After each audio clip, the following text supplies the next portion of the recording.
Jocelyne Desjouy du GAEC de Marsoulette, l'informatique à la ferme, c'est une totale réussite. Il y a 4 ans qu'elle s'y est mise. Par curiosité au début pour voir, mais aujourd'hui c'est par conviction qu'elle a décidé d'investir dans un ordinateur plus puissant. Démystifions les métiers du numérique avec les femmes digitales. Aujourd'hui, malheureusement, il y a seulement en France 15% de femmes dans les métiers du numérique, sachant que si on va plus profondément dans les 15%, les filles qui vont développer ces outils, il y en a beaucoup moins, ça tourne autour de 4, 5, 6%.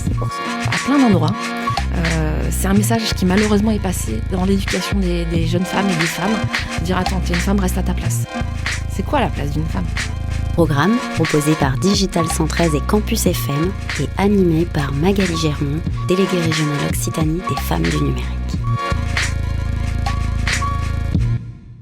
Bonjour, je suis Magali et je suis ravie de vous retrouver pour ce second épisode de notre émission Les femmes digitales.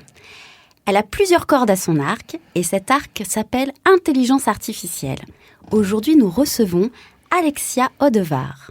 Bonjour Alexia. Bonjour Magali. Alors, nous comptons sur toi pour nous raconter qu'il est possible d'être une femme et de s'éclater dans l'intelligence artificielle. Et je commence par la question d'introduction de cette émission. Alexia, dis-nous pourquoi tu es une femme digitale. Alors, je pense que je suis une femme digitale parce que je suis data scientist, je suis également formatrice, je suis également fondatrice de la société Datactic, auteure et conférencière. Waouh, ce CV est très impressionnant, bravo. J'entends que tu es une femme du coup très dynamique au sein de la filière numérique. Pourrais-tu nous en dire davantage sur qu'est-ce que le métier de data scientist ? Alors, data scientist, c'est un peu une sorte de mouton à 5 pattes. C'est quelqu'un qui a 3 compétences.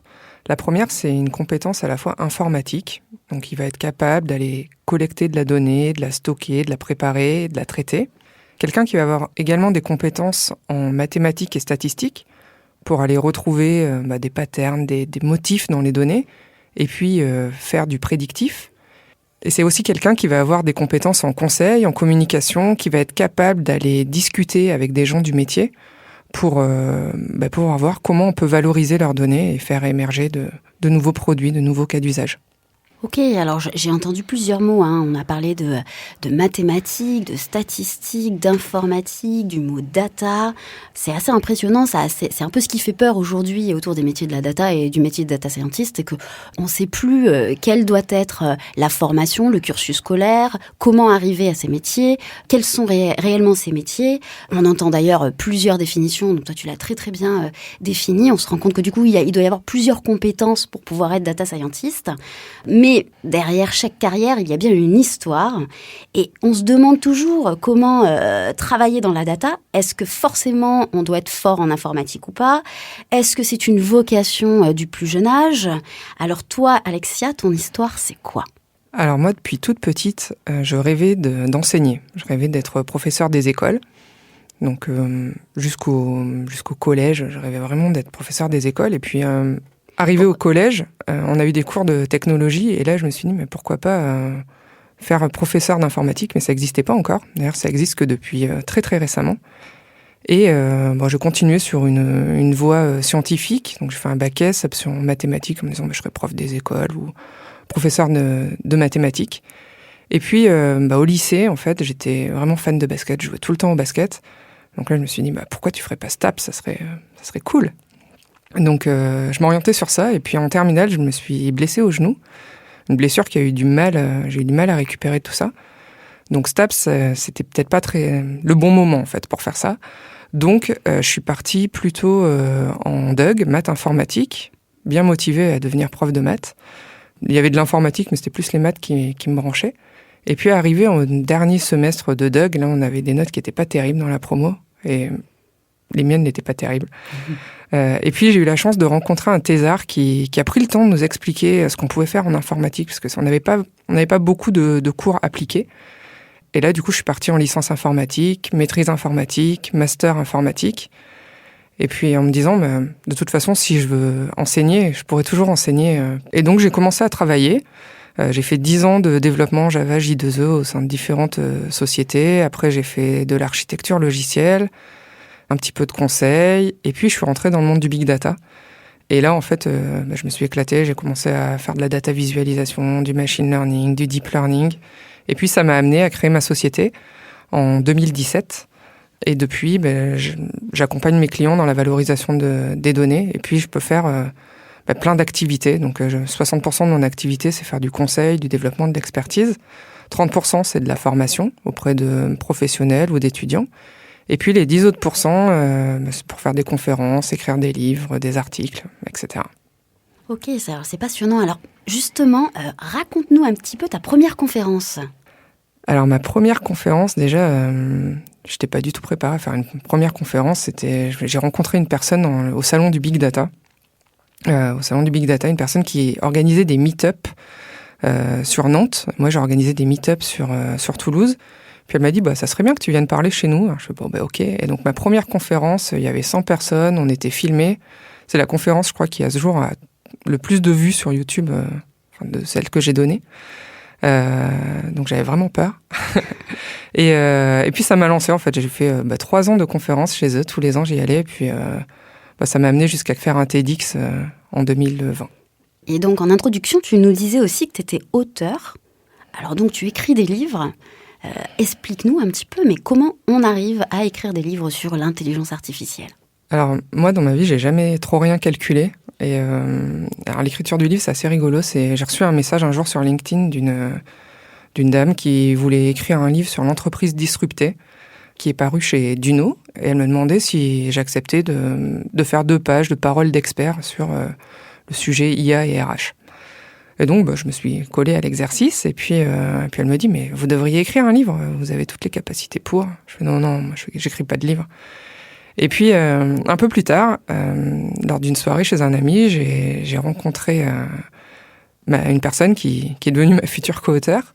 Et elle faisait des études de neurosciences et était en train de se former à l'intelligence artificielle. Donc, elle connaissait le fonctionnement du cerveau biologique. Et puis, elle rentrait dans la création de réseaux de neurones artificiels. En fait, on essaye de reproduire mathématiquement ce qui se passe dans notre cerveau, plus ou moins. Et moi, je faisais le chemin inverse, en fait. Je connaissais le deep learning, donc les réseaux de neurones artificiels, et je m'interrogeais sur comment fonctionnait le cerveau humain. Et de là, on s'est dit, on pourrait écrire un livre. Puis je dis, oui, en plus, je connais des gens chez Duno, et puis voilà, ça s'est fait comme ça. Et donc, on a passé 2-3 mois à expliquer notre projet à Duno, qui nous a suivis, puis après, on a écrit notre livre en 6 mois, et puis 1 an après, en fait, le livre était à la Fnac. Une idée, des conférences, des partages, et puis pof, un livre à la Fnac. Bravo. En tant que femme du numérique, as-tu déjà ressenti un a priori avec tes collègues lorsque tu as donné des conférences, lorsque tu as présenté ton livre ? Non. En fait, je vois ça un peu comme quand je vais jouer au basket dans les playgrounds. Quand on arrive et qu'on est une fille, souvent les garçons, ils n'ont pas envie de jouer avec nous. Et puis, on s'impose un peu, on joue, on marque quelques paniers sur leur tête, et puis après, c'est bon, en fait, on peut jouer dans la même cour qu'eux.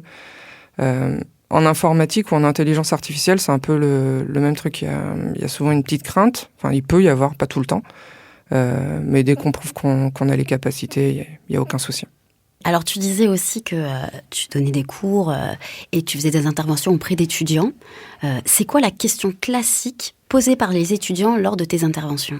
Alors, la question classique, c'est mais quelle étude vous avez fait pour en arriver là ? Et là, la réponse que je leur donne, c'est des études bien moins bien que celles que vous faites actuellement. En fait, la majorité des écoles où j'enseigne, j'aurais jamais pu y rentrer avec mon dossier que j'avais à la sortie du bac. C'est vrai que souvent, on nous demande, c'est un peu ce que je disais tout à l'heure, quelles études on fait pour rentrer dans les métiers du numérique. Et tu es finalement la preuve vivante qu'on n'a pas besoin d'avoir fait certains cursus ou qu'il n'y a pas de voie royale et établie pour pouvoir en tout cas en arriver au job de data scientist, auteur, conférencière, formatrice, enseignante. Alors, sur ton parcours, je sais aussi que tu es tagué Google Développeur Expert. Qu'est-ce que cela veut dire ? Alors, les Google Développeurs Experts, donc c'est des ambassadeurs de Google. En gros, Google choisit des personnes dans différentes thématiques dans chaque pays. Et on a un espèce de partenariat où ils nous donnent des informations en avant-première. Nous, on peut tester leurs produits, leur faire des retours. On peut aussi faire des conférences sur leurs produits ou comparer leurs produits avec des produits concurrents. Et puis, vraiment, on peut dire ce qu'on veut. On n'est pas pieds et mains liés à Google. Donc on est un peu des ambassadeurs Google. Et en France, on est 2 personnes dans le domaine du machine learning et j'ai la chance d'en faire partie. Donc on arrive au terme de notre émission. On termine toujours avec la question fatidique. Si tu avais un conseil à donner à d'autres femmes, d'autres filles par rapport à la filière numérique et aux opportunités qu'elle propose, que leur dirais-tu ? Alors je vais faire une phrase qui est grandement inspirée d'Oscar Wilde. Visez la lune et au pire vous arriverez dans les étoiles. Merci Alexia. Alors on termine par le mantra du numérique au féminin. Le numérique, une opportunité pour les femmes, une opportunité pour le numérique. Merci Alexia pour cet entretien. Elle est data scientist, auteure, conférencière, formatrice et un véritable couteau suisse du numérique et du monde de l'intelligence artificielle. C'est une femme digitale accomplie et impressionnante. Il s'agissait d'Alexia Odevar, aujourd'hui pour notre émission Les Femmes Digitales. Merci Alexia. Merci Magali.